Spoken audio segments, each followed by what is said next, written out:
Assalamualaikum warahmatullahi wabarakatuh. Waalaikumsalam warahmatullahi wabarakatuh. Alhamdulillahirabbil alamin. Kita kembali lagi di acara Tazkiyah Ramadan. Nah, yang akan menemani sobat muslim saintis semuanya di waktu-waktu menjelang berbuka. Ngabuburit. Iya, ngabuburitnya kita dengan belajar ya, Masya Allah. Kan belajar ya. dalam, gitu. Nah, Masya Allah, sebelum kita membahas nih, mau ngebahas apa atau mengulik apa gitu kan. Nah, kita kayaknya perlu kenalan dulu nih Kak. Ya, meskipun wajah-wajahnya mungkin bagi teman-teman yang selalu update nih, selalu nonton tuh kayaknya sama aja deh gitu. Tapi ya bisa jadi ini day pertama teman-teman melihat. Jadi siapa ya yang ada di depan HP gitu ya, atau depan laptop. Jadi kita tetap perkenalan ya, kok perkenalkan ya, sampai ini ya grogi ya, astagfirullahaladzim. Saking banyaknya yang nonton. Oh ya, alhamdulillah nih Kak, berarti ya. Perkenalkan, saya Kurnia Budi Rahayu dan teman saya Mal Octavia. Kami dari Karisma UM 2022 yang insya Allah akan menemani sobat muslim saintis semua dalam pembahasan fikih ya Kak hari ini. Iya, jadi hari ini kita mau bahas fikih lagi.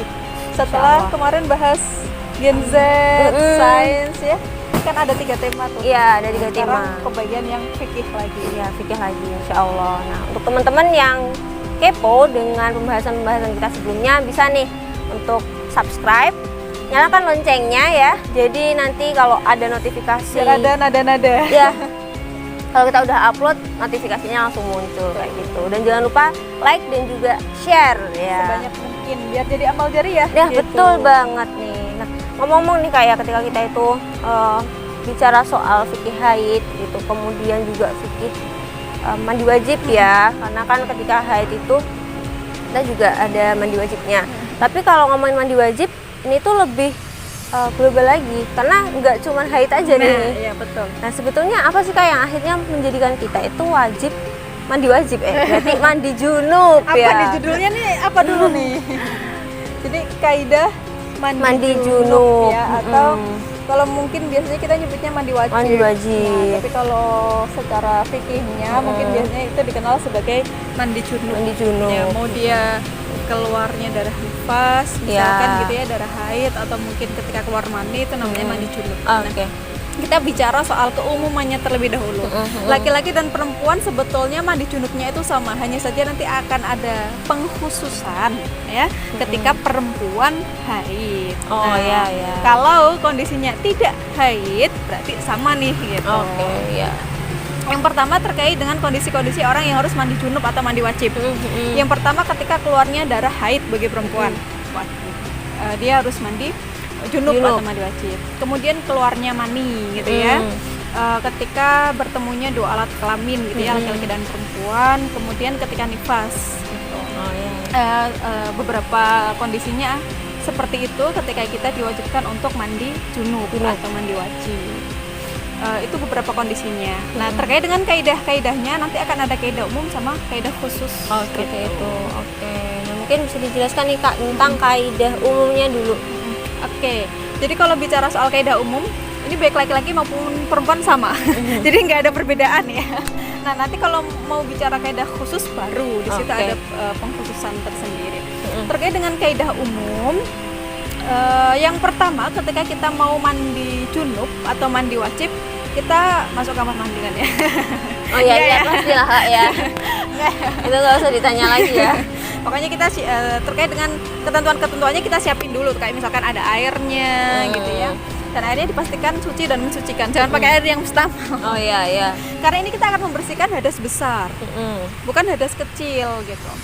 Nah, kalau hadas kecil wudu saja, airnya harus suci dan mensucikan. Apalagi hadas besar. Nah, setelah wasilah-wasilahnya itu sudah terpenuhi ya. Kemudian yang pertama kita mencuci tangan. Jadi cuci tangan 3 kali. Tangannya mana? Ini ya, telapak tangan kita cuci 3 kali. Kemudian setelah itu kita istinja atau membersihkan kemaluan. Nah, jadi kemaluannya dibersihkan dulu menggunakan tangan kiri, jangan pakai tangan kanan gitu ya. Silakan dibersihkan sebersih mungkin ya. Kalau sudah dirasa bersih ya sudah. kemudian setelah mencuci tangan 3 kali, membersihkan kemaluan, nah tangannya nanti dibasuh lagi pakai air, kemudian wudhu. Wudhunya gimana?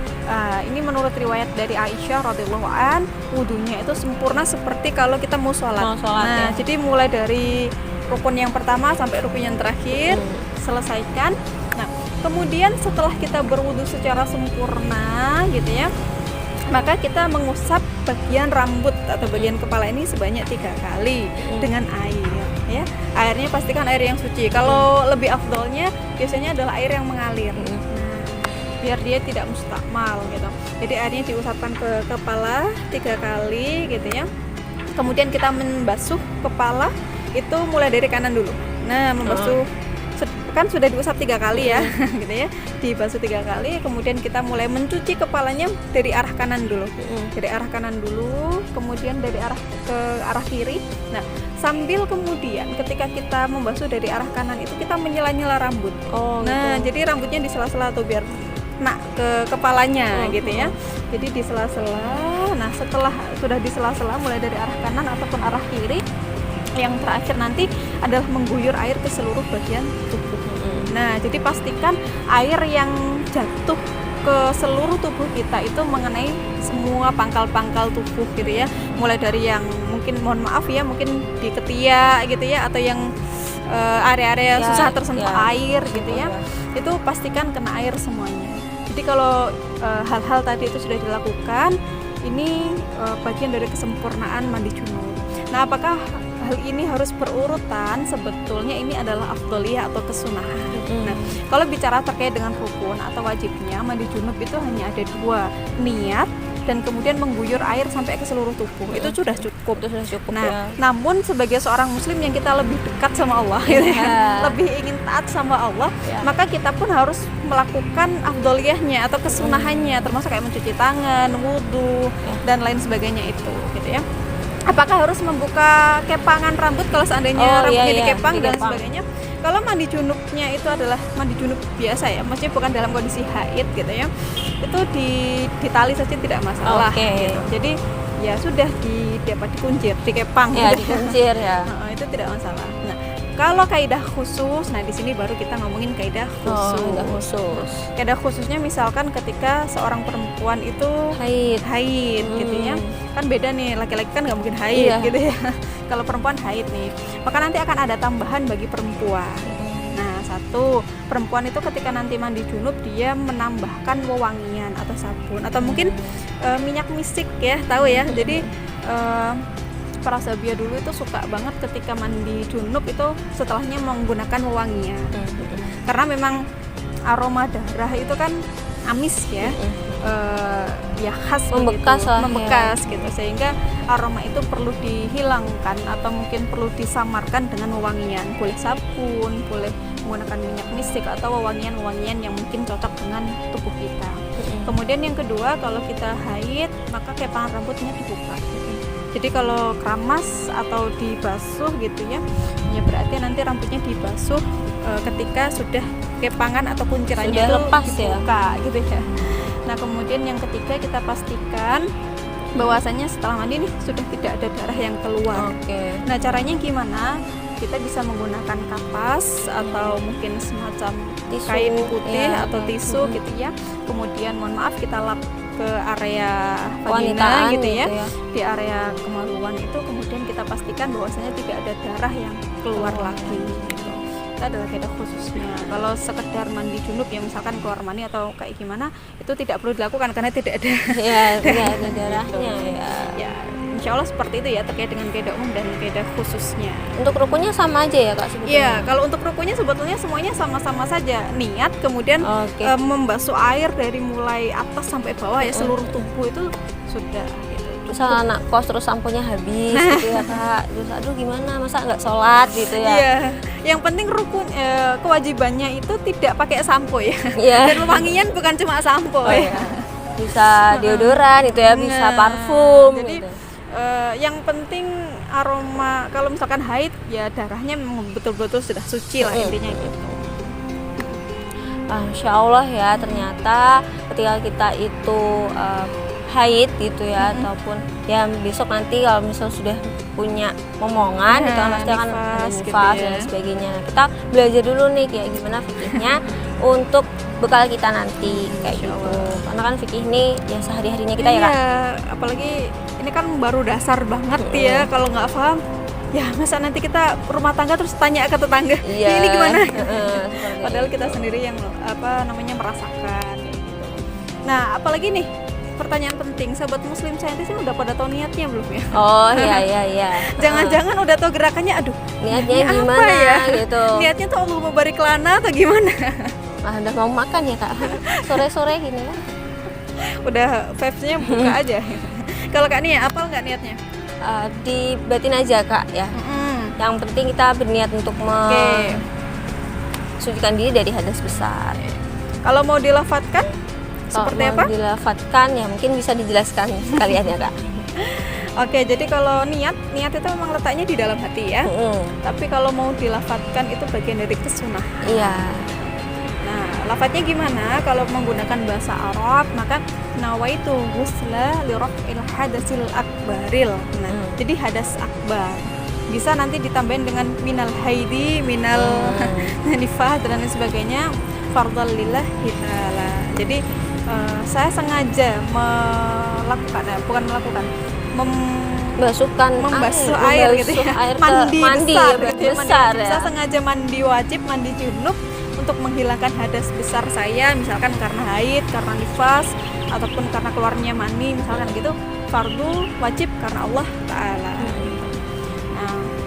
Nah, terkait dengan lafadz ini, sebagai seorang muslim kita memang harus menghafalkan ya, meskipun niat itu ada di dalam hati, tapi afdaliyahnya adalah kita menghafalkan secara bahasa Arabnya bagaimana, plus nanti kalau artinya kita pakai bahasa yang mungkin kita pahami. Yang mudah untuk akhirnya kita gunakan. Iya, betul. Insya Allah ya, ternyata ketika kita itu membahas tentang Islam itu akan semakin belajar semakin kayaknya nggak tahu gitu Kak. Jadi memang harus belajar terus ya. Jadi kalau kita membahas Islam di cross check nih mandi wajib kita, mandi Ya, junub kita betul. selama ini kalau udah selesai haid bener nggak ya? gitu ya. Soalnya kalau mandi junubnya itu nggak sah, Sah. mau wudhu berulang kali buat sholat juga Iya, nggak nggak sah. sah juga. Meskipun wudhunya bener, Iya. meskipun sholatnya bener, Bener. tapi kalau mandi junubnya nggak Nggak bener, sah atau nggak ya dia bener, tetap punya hadas gitu. Iya. Sedangkan kalau kita sholat itu kan kita nggak boleh berhadas. Iya. Insya Allah ya. Nah, ternyata bahasan tentang fikih itu sangat luas sekali, makanya ya kita nggak akhirnya Mencukupkan gitu ya, mencukupkan diri untuk belajar. Insya Allah karena sudah vibe-nya buka semakin meningkat ini ya. Insya Allah itu dulu yang kita bahas. Nanti insya Allah kita akan membahas terkait hal-hal yang lain, hal-hal yang lebih seru lagi. Nah, biar nggak ketinggalan ya, sekali lagi ya saya ingatkan untuk subscribe, nyalakan notifikasinya, kemudian like dan juga share gitu. Kalau mau berkomen ya Masya Allah lebih bagus lagi. Tanya-tanya gitu Iya, ya. bisa. Kalau mau gabung ke Karisma juga boleh nih Masya nanti Allah. ya. Nanti Kayak pendaftarannya langsung ke Oh, bisa ya. boleh. Chat ke pesan ya. Pesannya ke siapa? Ada di Instagram, ada di TikTok, ada di mana-mana ya. Jadi langsung aja ke laman-lamannya Karisma UM gitu. Masya Allah, mungkin itu ya dari kita. Ada kurangnya mohon maaf. Tetap semangat untuk puasanya. Semoga juga diberkahi sama Allah. Insya Allah itu. Dan dari saya Kurniamudi Rahayu dan Saya Mala Octavia pamit undur diri mewakili segenap kru yang bertugas. Wassalamualaikum warahmatullahi wabarakatuh.